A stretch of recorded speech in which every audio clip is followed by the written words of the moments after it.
ہم پڑھ رہے ہیں ٹائپس آف ناؤنس کے متعلق یعنی ناؤنس کی اقسام کے متعلق۔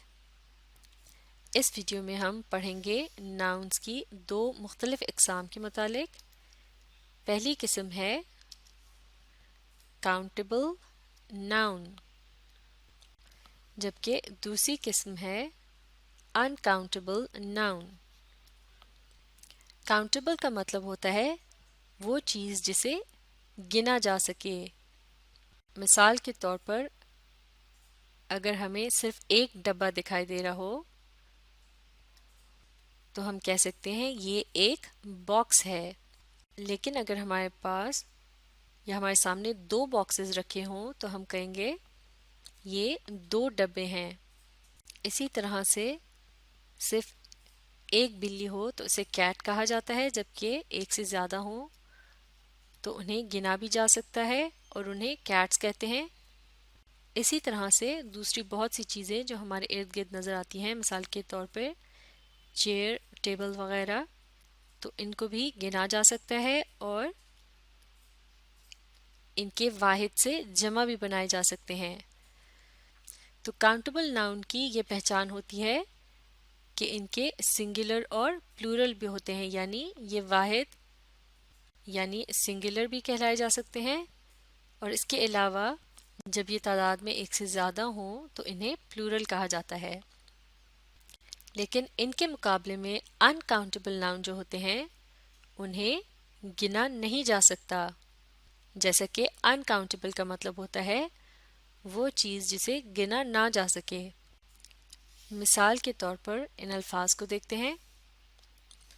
پہلا لفظ ہے ملک یعنی دودھ، اس کے بعد ہے بریڈ یعنی ڈبل روٹی، اور پھر ہے لفظ جوس یعنی رس، اور پھر ہے لفظ سینڈ یعنی ریت۔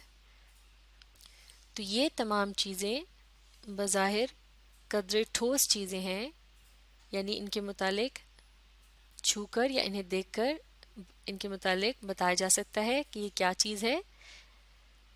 لیکن کیا دودھ، ڈبل روٹی، رس یا ریت کو گنا جا سکتا ہے؟